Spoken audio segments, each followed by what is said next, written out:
The question is, do the Sycorax really rock?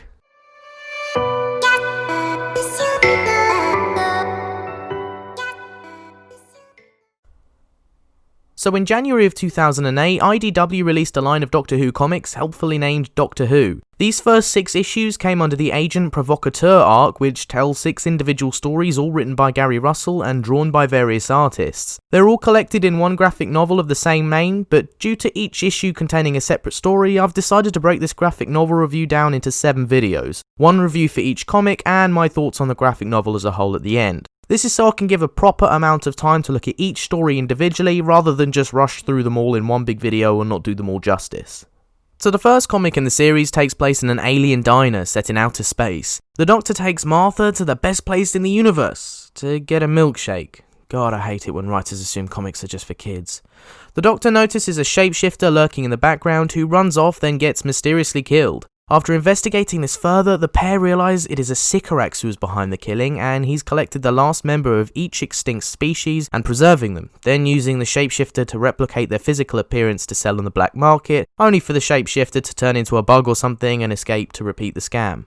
The Doctor sets the Sycorax ship to go to a planet where all of the aliens he's collected can readjust, leaving his sonic screwdriver behind. The Doctor then takes the Sycorax out of the ship to deal with him, but the Sycorax decides to jump back on board last minute and unlock the secrets of the sonic screwdriver. The device disintegrates in his hand, leaving him stuck on board the ship with some very unhappy aliens.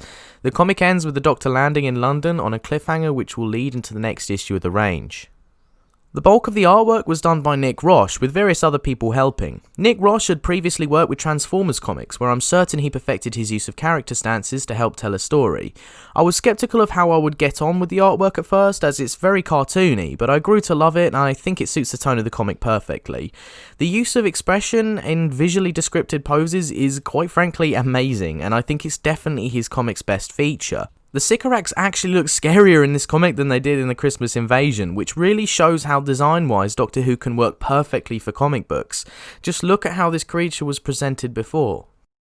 Some bits of the comic I really loved, and some bits felt just a bit For example, I love how the Doctor notices the shapeshifter and it made me laugh out loud, but I felt when the book introduces Martha and the Doctor, they were just written overly flamboyant and almost like children.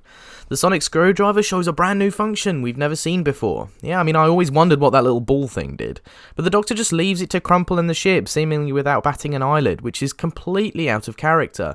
I know that's a nitpick, but it had to be said considering it's the main part of the plot.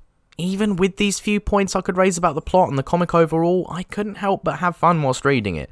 If you want some really serious heavy Doctor Who reading, then go read some of the EDA books. This comic is for fun and is not meant to be taken seriously at all. Overall, I'm going to give this one a 5 out of 10. It's worth a read if you like the 10th Doctor and want something light to flick through, but don't hold out all hopes that you'll find it amazing, because I can see the story not being to everyone's taste. Okay, so that concludes today's comic review. I hope you all enjoyed the video. If you did enjoy the video, make sure to give it a quick like and subscribe if you want to see more content like this. It really helps me out and lets me know that you guys like what I'm kind of posting, so that's great. Yeah, let me know your thoughts of the comic, and I hope you all have a fantastic day. Thanks a lot.